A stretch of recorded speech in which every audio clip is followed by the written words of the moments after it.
YouTube fam, it is your boy Jeff Rosado, and I am finally back with some Sorcery gameplay video. Getting right on into it, we are up against a top contender. We're up against the Enchantress Control deck that broke my undefeated streak. This deck is crazy powerful. Its aim is to control the outcome of the game, play powerful auras, and using the true power of Enchantress, it animates these auras into minions, looking to close out the game with as much damage as it possibly can. This deck is crazy good. It's actually just insanely good. I'm actually using my Elemental Throne deck, but I had tweaked it since my defeat, and I have a feeling that in this game, I'll have some better luck. So I definitely have made a few card choices, and I'm hoping that I can showcase some of them today. Stay tuned for my updated deck tech video. That should be coming out either sometime this week or next week. I'm trying to push out as many videos as I can before I start getting busy again. While I have time on my hands, I'll do my best to provide as much content to you guys as I possibly can. So, looks like we're just mulliganing our hands. Looks like I'm gonna put 2 cards back. Rolling dice here. Looks like he just rolled a 2, which seems pretty good for me. So I will win the die roll here. And I'm definitely going to take the initiative and go first. It's usually ideally what you want to do when you're playing Sorcery. There's nothing wrong with going second. As a matter of fact, I've obviously gone second countless times and still won. It's a little bit different than Magic, where Magic you have a huge advantage by going first. So starting off the game, my first sight here is actually a sinkhole. So when I mulliganed, I actually drew a Roots of Yggdrasil as well. So in this game, I'm just gonna essentially just draw as many cards as I can, and I'm gonna try to land the Roots combo, using my avatar here to not play a sight, but use its other ability to draw a sight.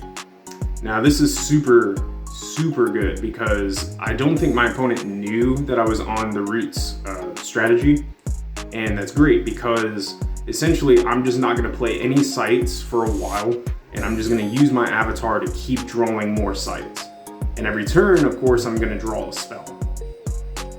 So essentially just drawing 2 cards every turn. I'm just going to keep passing my turn until my opponent just stacks his field with cards. And yeah, you can see already my hand's looking pretty thick. Already having a good amount of cards there. Super excited for this gameplay. Now my opponent does something a little weird. He plays the floodplain, not connecting our sites together, which is like okay. It's okay for us because in case we decide to go on a different strategy and play our sites, at least we don't have to worry about them cutting us off. So our opponent is actually going to draw a sight. And here I think he was kind of onto my strategy a little bit. Getting aggressive with a lightning bolt here, just taking as much damage down as he can. Yep, so I'm just gonna keep continuing with the general strategy, draw a spell for my turn, and then use my avatar to draw a sight. I'm just building up as many cards in my hand as I physically can, until it's time to use the Roots and then using the sinkhole to destroy the Roots, thus resulting in the Roots destroying everything in play. Now my opponent is connecting his 4 sights.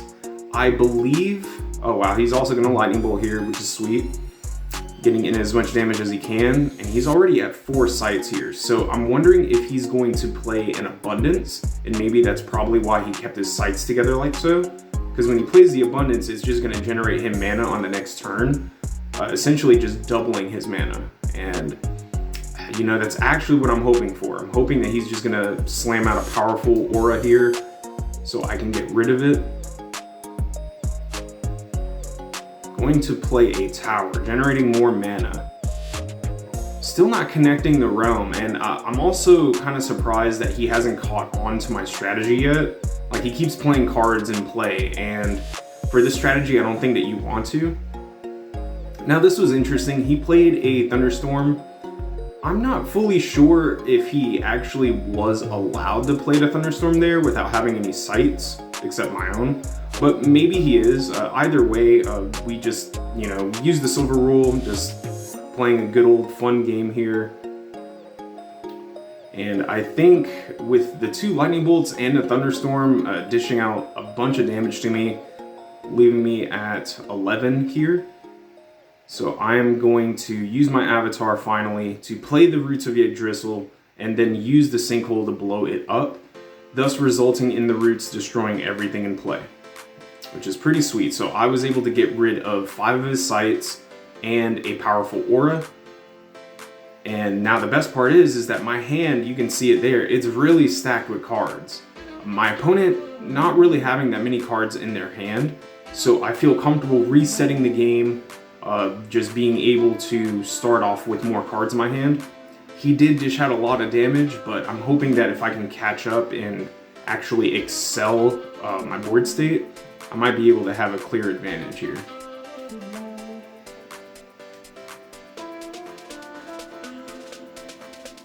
I think I'm just thinking on what to do. I just have so many options, and that's the beauty of the Elemental Throne deck. Once you get like a good set draw engine and you have so many cards in your hand, you're almost kind of like left with a good choice of deciding what you want to play. And I love that. I love having options, and I love having to think about what I want to do and deciding whether or not if that move is the right choice or not. So opponent's going to play a Mirror Realm here, copying the Oasis, which is really good. Let's have my avatar here. I'm going to play a tower, generating me 2 mana here. So now I can play an Apprentice Wizard, drawing me a spell. Thus getting more card advantage. Always the name of the game.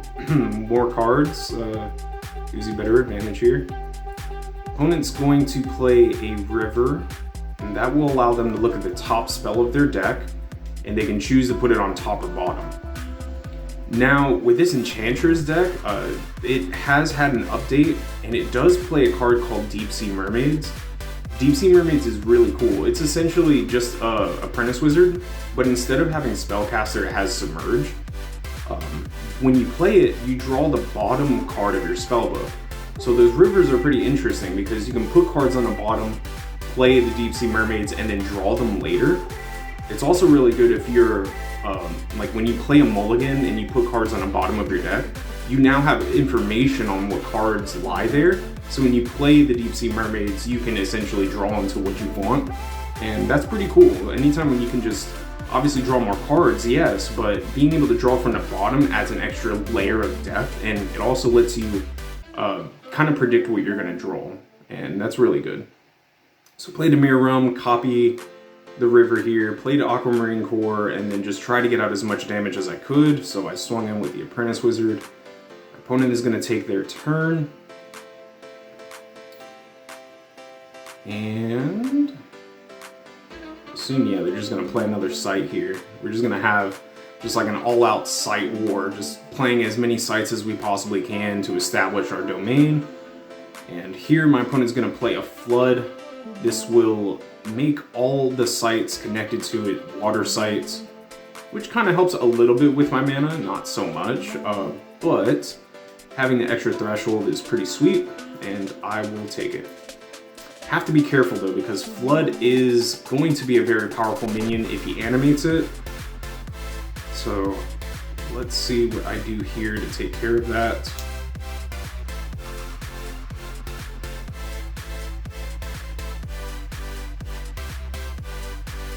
Okay, I'm gonna play Ruins.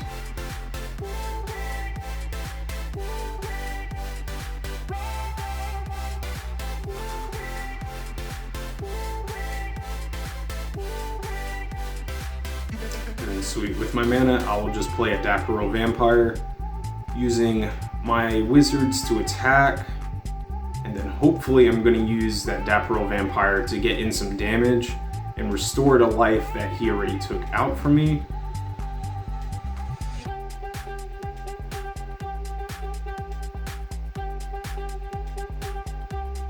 I have to be careful with my placement, see, because he could have a Poison Nova, and actually it looks like he's trying to move the Enchantress. That kind of just hints that he does have a Poison Nova. Poison Nova dealing 1 damage to everything nearby its caster, and it also has lethal, so all minions that take that 1 damage will just immediately die. It's a very powerful card because if he activates it now, he will take care of 3 minions at once. But it looks like he's going to prioritize mana, and he's going to play another tower here, giving me a little bit of breathing room. That Poison Nova probably would have been a good play here. Thankfully he didn't have it, so he's going to play Amethyst Core, making the Flood a minion here. And it looks like he's going to attack my Mirror Realm, which is great. If he would have targeted the tower, I could have blocked with Dapper Vampire, but since he's targeting the Mirror Realm, my Dapper Vampire doesn't have enough range to intercept, which is alright. Or defend, I mean. I keep forgetting that there's defend and intercept, and they're 2 different terms. So I'm going to be able to take my turn here. Thankfully, the Dapper Vampire should be able to get a strike in and hopefully heal some life points.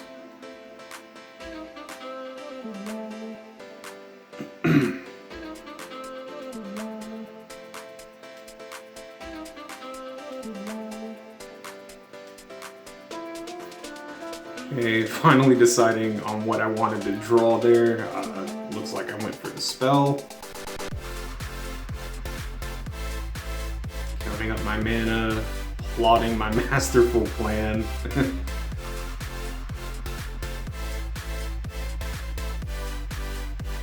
So, I don't think... Okay, cool. So I'm going to use Grapple Shot. The Flood is technically connected to 4 different sites there, so the Dapper Vampire aiming to the right, and on that tower it will strike the Flood. Dapper Vampire is also going to give me 4 life since it made a successful strike. I'm going to play a Dryads. I played it closer to my avatar just in case if he had a Poison Nova. I'm aware of that card and it could put him in the lead. Anytime one card can take out multiple cards, it's just always really good, and it provides the player an excellent amount of advantage. I'm going to use the Dapper Vampire and the Wizards to strike him down. Dapper Vampire won't give me life, but at least we'll take a chunk out of my opponent's life points here. So it looks like I'm going to play a Sinkhole, and at first I thought that I was taking out his only fire threshold, but I did forget the Mirror Realm copied the Oasis, so unfortunately he is still on his threshold. It looks like he's gonna have to be forced to play a Sight here.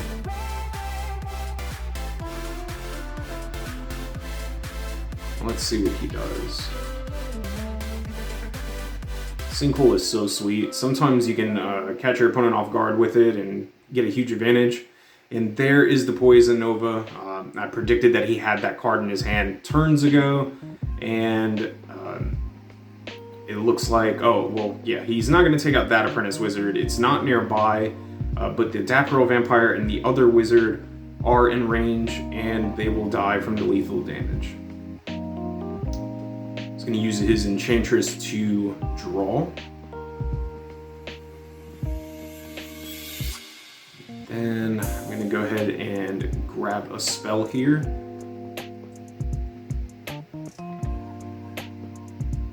It's actually pretty sweet that he didn't play a Sight, because I believe I'm going to try to cut him off. Yep, and that's exactly what I'm doing here. I play my Oasis, and now, if he's not careful with his Sight placement, I should be able to, like, cut him off. And I'm playing a Grandmaster Wizard here, drawing more cards. I mean, this deck is just so sweet with its draw engine.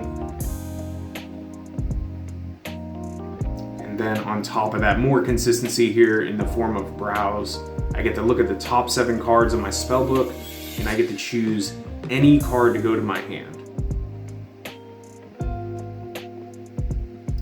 Now, I can't remember exactly what I grabbed with the browse, but I think it was a great old one.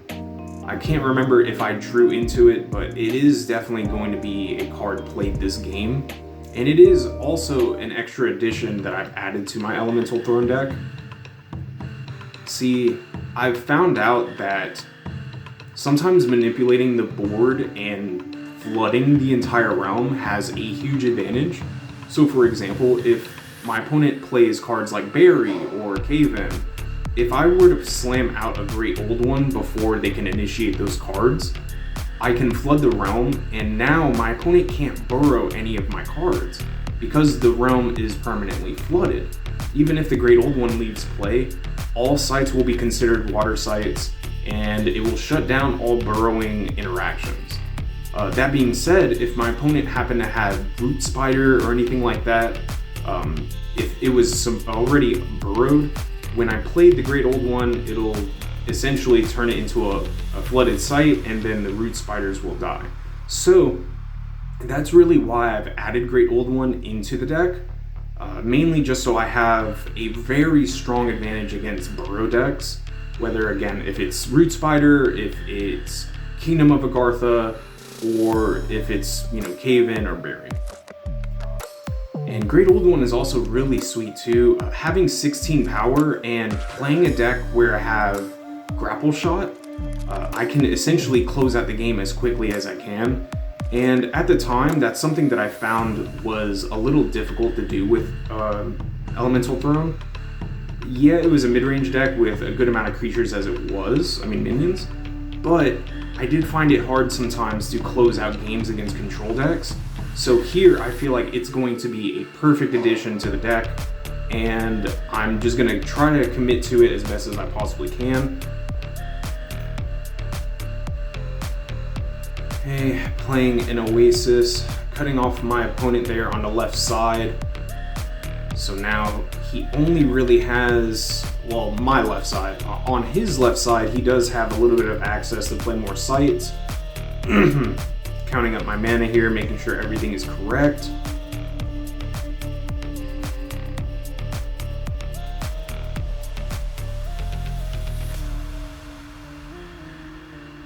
What to do here? Use the Apprentice Wizard to send a message and swing for 1. Use my Grandmaster Wizard to just get a little closer to his Enchantress. And then, yeah, there it is, the Great Old One. I played it as close to my avatar as possible. I flooded the realm, and I believe I did have a Grapple Shot in my hand, so the Great Old One was kind of right in the same column to strike my opponent's avatar, as long as I could just make sure that nothing was in between. I do have a Dryads there, but of course I can always just move it out of the way on my turn. My opponent kind of knows what I'm up to, so he moves the Enchantress to a different column. That is such a big brain move and just so smart. Like, he saw the cards that I was holding and just predicted it really well. Sometimes when you play up against the same deck over and over, you try to predict the cards that are really bad in a matchup for you. So again, that Poison Nova would have really sucked if he took out a bunch of my minions before I got damage out to him. And of course, my Grapple Shot would really, put in a big difference in life totals there if it managed to strike. So, end phase, he's going to be moving that Wildfire. I am going to untap my cards and prepare for my turn. Take a site. I'm probably low on sites there, or actually I think maybe it was because I was holding on to a few sites in my hand already, and I just didn't want to play them just yet. Here I'm checking graveyards, so you kind of already know what's going to happen. Usually if your opponent checks graveyards, it's because of some sort of graveyard interaction.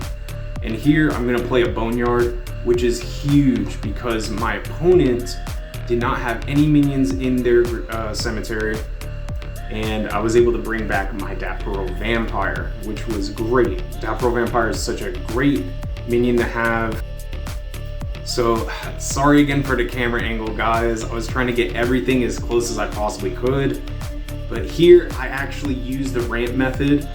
If you haven't seen my Chaos Twister video, please go check it out. It is such a sweet video. And bam, right there, the Great Old One slams right into my opponent's avatar. I used a blink to represent it because I didn't want my Great Old One to come out of the sleeve. It's alpha, it's valuable to me, and I'm not gonna damage my card. I'll damage a blank, but not the Great Old One. So here my opponent is going to take 16 damage from the Chaos Twister. So sweet. Oh my god, it was such a good play there. Great Old One and Chaos Twister are just such a nice addition to my deck. And actually, the skit that I made during my Chaos Twister video, it was actually meant to represent that, because if you notice the Great Old One shifts in the screen, I was just representing that the Chaos Twister slammed a Great Old One into my opponent's avatar. So yeah, again, go ahead and check out that video. I put a lot of work and effort into that. Not so much gameplay videos, but it does teach you methods on how to successfully land a Chaos Twister. And Chaos Twister is such a crazy card. Like, I'm a little salty that I wasn't put on that card sooner, but better late than never. My opponent's gonna go ahead and move his Wildfire, and it looks like he plays the Abundance finally. He may have not had it in his hand, he may have just drawn it recently, I'm not really sure. However, it is there. He is going to get mana, and he plays a Thunderstorm here. Actually, I think he played the Abundance last turn. I don't know. I was talking too much and I didn't pay attention. Sorry, guys. Bad commentator over here. So, I did play a Dream Quest.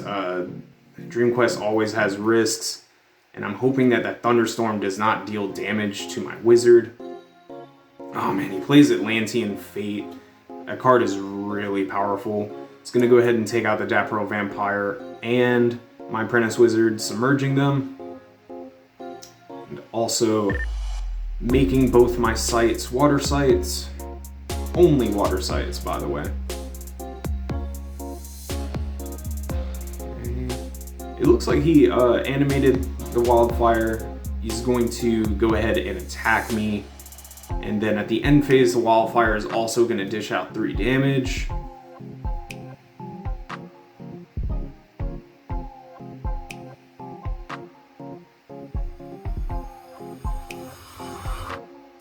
So I believe here he puts me on Death's Door, and at the end phase, the Wildfire would deal 3 damage to me. But, big brain here, because of the Death's Door ruling, I take no more damage for the rest of the turn. So even though the Wildfire had an extra 3 damage there, it wasn't enough to kill me because the Death's Door ruling allowed me to have an extra turn, which is all I need. My opponent's on Death's Door. I'm okay if I'm on Death's Door as long as I'm still in the game. And with this turn, I should be able to close it out. I have a handful of options. And of course, I'm going to draw a spell just to improve and increase those odds. And then, bam. I end the game with the Honorable Lightning Bolt. So yeah, that was it for game 1. It was pretty tight towards the end. If he saved some of his cards at the beginning, he might have been able to dish out more cards, and he might have been able to aggro me just a little bit, but because I was able to get in that Great Old One damage and I was able to put him on Death's Door fairly quick, I was able to close out that game, and yeah, I felt very satisfied with that one. Going on into game 2 here. So this game was really rough. I remember the hand that I had. Starting out, I did mulligan, and I swear to you not, I drew the worst possible hand in Sorcery history. Like, there could not have been a more terrible hand than what I started off with in this game. I had Immolation, I had Dream Quest, and I believe I had a Core, and all three of those cards are not that great to start off with. The Core, sure, it provides me some acceleration and mana, but because I didn't have any other minions in my hand, or any powerful cards, I had nothing to excel into. I had Immolation, which required 3 red threshold, and as long as my opponent didn't have any minions, the Immolation wouldn't have destroyed anything. And especially with the same instance as Dream Quest, I didn't really have like another spellcaster to initiate the ability properly. So with Dream Quest, since I didn't have a spellcaster to put to sleep, the Dream Quest was just a dead card in my hand. I couldn't activate it, I can't use it on my avatar, it has to be another allied spellcaster. So I just took my chances. I had to unfortunately keep the hand that I was dealt. And you know, sometimes it's not about the hand that's dealt, it's how you play it. So let's see if we can play out this terrible hand and bring forth a victory. Oh yeah, and I also started off with a tower. My sights weren't all that great. I had 2 towers and I forgot the 3rd sight, but essentially I was left with no choice but to play the tower turn 1. Sure, it generated me 2 mana. I spent the 1 for the core, but now I had an extra mana that didn't go into anything. My opponent's going to play an Apprentice Wizard on their turn, and then I'm going to go ahead and take mine. I think here I drew into an Apprentice Wizard, which was sweet because now I had a spellcaster, I had somewhat of a draw engine, excuse me, and now I had something to put to sleep with Dream Quest. So here, counting up my mana, should be all set and clear to go. There it is, the Apprentice Wizard. The Apprentice Wizard is going to draw me a spell, and then I slam out the Dream Quest. I kept my Apprentice Wizard close to my avatar because if I put it where the Mirror Realm was, they could have traded with their Apprentice Wizard, and then I would have fizzled the Dream Quest. So I'm just praying that he has no way to deal damage to my Apprentice Wizard. Like, it's only, what, the 3rd turn? What are the odds, right? Opponent's gonna go ahead and play a sight.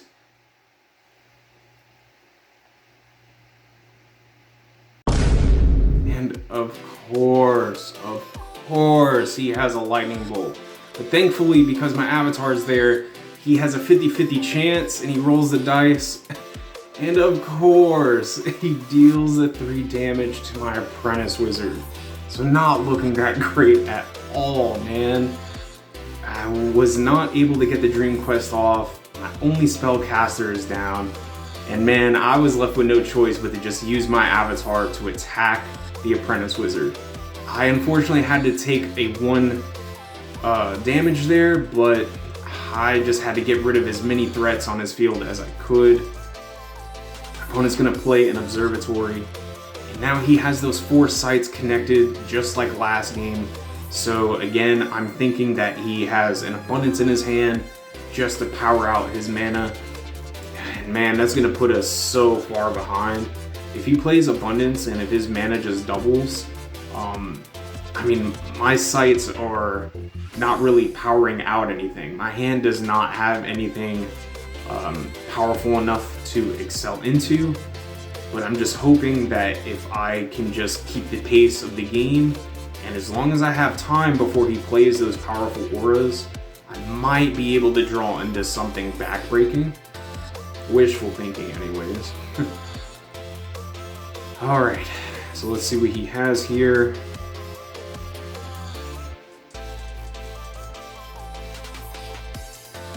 Needed as much time as I could to think about my options. That lightning bolt was just so rude. It was such a rude card to play, man. But I understand, he just had to do it. If Dream Quest would have activated and gave me a free card, it wouldn't have been good for him. So here, I play a Clamor of Harpies, which is sweet. I'm just getting as much damage as I can. And also I play a Vault of Zool. It's very risky if I have to use the Vault, but at the same time, I'm left with little options, and I may have to draw as much as I possibly can here. I'm hoping the Clamor of Harpies will get me a few points of damage as well. But he plays another powerful aura here. He plays the Thunderstorm. And yeah, taking chances here. Hopefully he does not hit Clamor of Harpies. And of course he does. Wow, this guy is lucky, man. Oh my gosh, that's just crazy. This game did not look good for me at all, man. It was just not going in my favor. He just had the perfect outs. And yeah, man, I'm just trying my best to get as much as I can in play. Really good card here. It's a spellcaster in the form of Grandmaster Wizard, drawing me 3 more cards, which is great. Gives me a little bit more options. And I'm hoping that if the Thunderstorm could, I was hoping that it would actually hit my Grandmaster Wizard, so then that way I don't take as much damage. But even if he does hit my avatar with the damage, I'm hoping that, I was hoping that I could use the Vault of Zool, but he had another perfect answer. He had a Sinkhole here to blow it up, and there goes my options of drawing more cards. And then there's the Deep Sea Mermaids. He's going to draw the bottom card of his spellbook. And man, I'm hoping that I drew something good with that Grandmaster Wizard. Couldn't really remember what I did have at this stage of the game. I just remembered that I had the worst hand ever at the start of this game. So he's gonna go ahead and use the randomization here. It looks like it actually hits me, so that gives my Grandmaster Wizard another chance to live, and hopefully I will be able to use its spellcaster ability to some sort of advantage. I'm gonna go ahead and draw a sight here. I'm a little bit low on mana since he used Sinkhole. Let's see what I have. Okay, oh, actually it was Kingdom of Agartha, so this was pretty cool. I did have the mana for the Kingdom of Agartha. I had the Onyx Core, of course the Kingdom, and my Elementalist, providing the 3 Earth Threshold. So now, if I needed to use anything for burrowing, I could.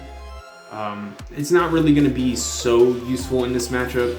See, the reason why I have Kingdom of Agartha is really just for cards like Root Spider.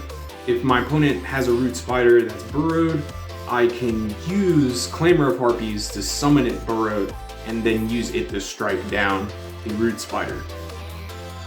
It's also really good too because I've had a game where my opponent played 3 minions of burrowed because of the Kingdom of Agartha, and I actually used my Sinkhole to blow up the Kingdom of Agartha. But since those minions originally didn't have the burrow ability printed on the cards, all 3 of those minions were destroyed because of the Sinkhole destroying the Kingdom, which is pretty sweet. I love the interaction of Kingdom of Agartha. It does kind of give my opponent a little bit of an advantage, but again, if I play cards like Great Old One while their cards are burrowed, the Great Old One would flood the realm and essentially like kill all minions that are burrowed. And yeah, there's tons of interactions with the Kingdom, and I really loved adding that to the deck. Really cool how you guys get to see my new additions. Unfortunately, I don't think the Kingdom really helps me this game, but nevertheless, it is a really sweet card with some neat interactions in this deck. So I feel a little bit comfortable here. The Thunderstorm only has 1 more turn until it's dispelled, which is great. I'm wondering if he's going to actually animate it. Okay, so he plays a Flood.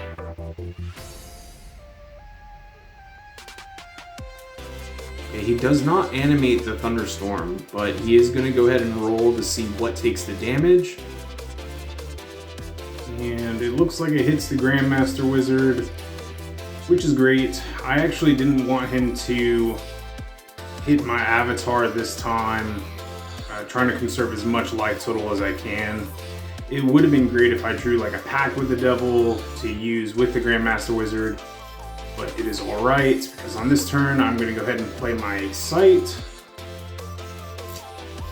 And yeah, just play another Grandmaster Wizard, which is great, which allows me to draw 3 more spells, just digging through my deck to get as much answers as I can, using the Dapperal Vampire to strike my opponent, passing the turn.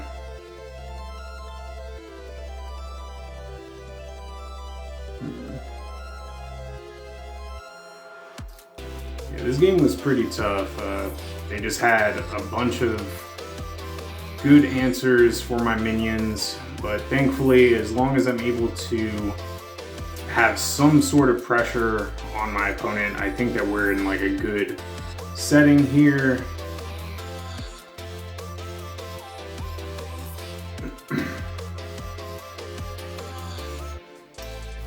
My opponent is going to play a Poison Nova, getting rid of his Deep Sea Mermaids, but ultimately getting rid of my Dapperal Vampire. So I'm left with drawing a Sight.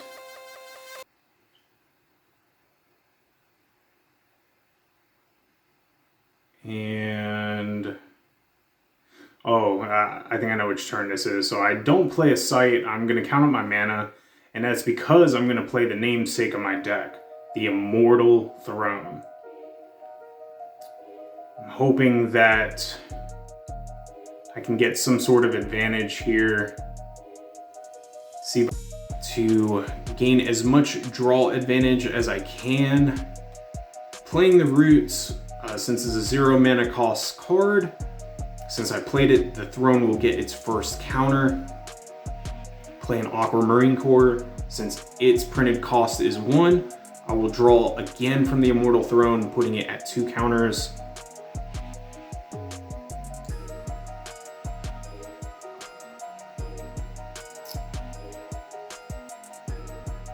Yes, sweet. So I had a Lightning Bolt as well, 2 mana cost, and since the Throne was at 2 counters, it buffs up to 3 and draws me another card. So play another core here. I'm just excelling as much as I can. Nice little bit of card advantage there. Unfortunately, I didn't get my OTK out, which it happens. I've only been able to do that once. Also, if you haven't seen that video, definitely check it out. I essentially played the Immortal Throne and combo off with it in 1 turn. It was pretty sweet. And actually, that video caused a lot of controversy on the Immortal Throne's rulings on how to actually use the card. Fun fact though, I've been playing the card before Alpha was even released, and I like to think of myself as an expert on my own card. And so yeah, I went back in the rulebook, I went and checked the FAQs, and I proved to everyone that that OTK was legit. And if all the pros had also agreed to it, Irafei even updated the FAQ and stating that it does exactly what the Immortal Throne does, which it has 2 forms of triggers. So you have a cast trigger. When you cast a spell with the same amount of counters, the Immortal Throne would trigger, thus resolving the Immortal Throne first and drawing whatever card you want. But if you played a card like Boneyard to bring back a minion, and if that minion happened to have the same amount of counters on the Immortal Throne, then the Immortal Throne would also trigger. But the thing is though, is that when you cast something, the Immortal Throne would trigger, and then because of the timeline, the Immortal Throne would activate first before the spell resolves.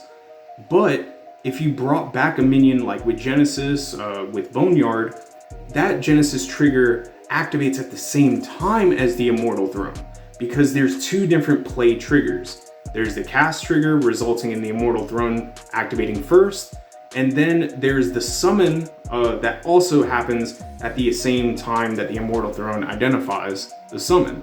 So if it has Genesis, the Genesis and the Throne trigger activate at the same time, and essentially what that means is that you get to choose which trigger activates first because of the timeline.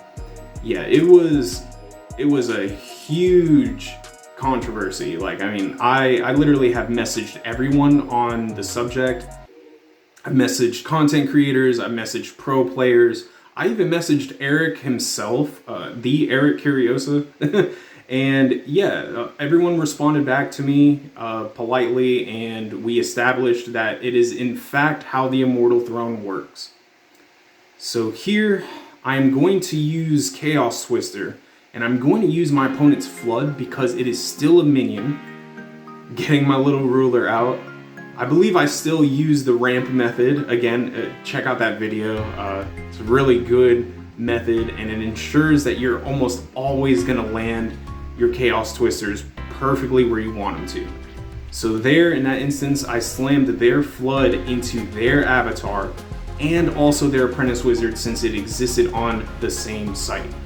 Now, for this game, it was a little particular because Chaos Twister identifies the site based on the square grid on the playmat, but since I was using my Philosopher's Stone playmat, it didn't have any grids on it, so I basically had to ensure that no matter what, that card had to land perfectly, and thankfully it did both times I played it, and you can see clear as day, the card landed perfectly where I wanted it to.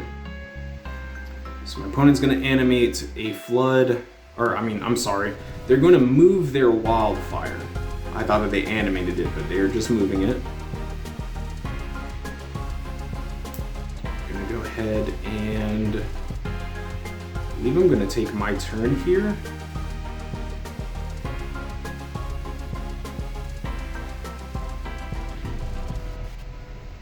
I'm actually not sure what's happening, and I'm the guy who's recording this stuff, man. It's usually what happens when we get distracted and go on a rant. You just kind of get very distracted easily. So I guess at the end phase of my turn, I believe the Wildfire moved, and now it is my opponent's turn. I do have another Dapro Vampire, which is great. That card has just been putting in work, ensuring that I survive all these powerful attacks and huge amounts of damage through effects. My opponent's going to play an Abundance.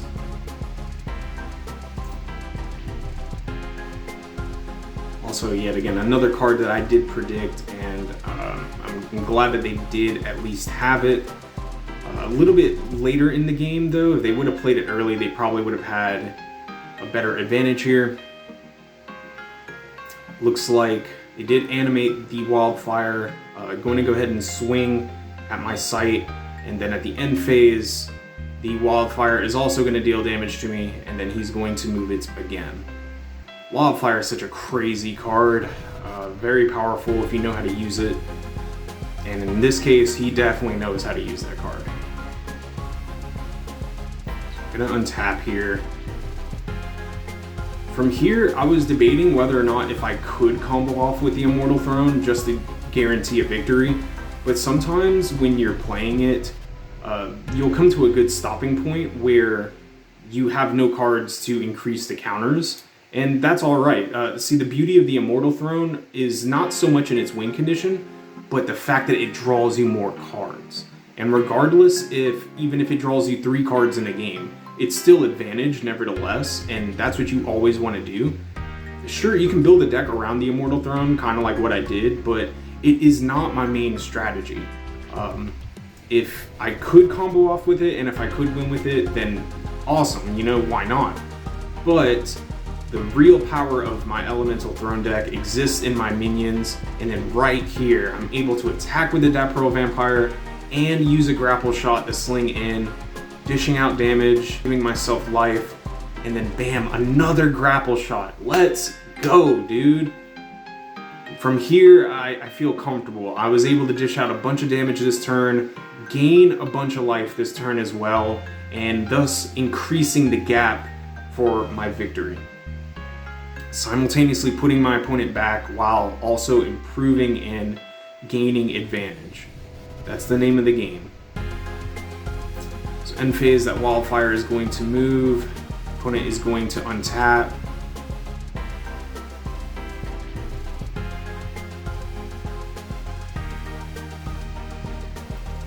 Opponent's going to play a sight.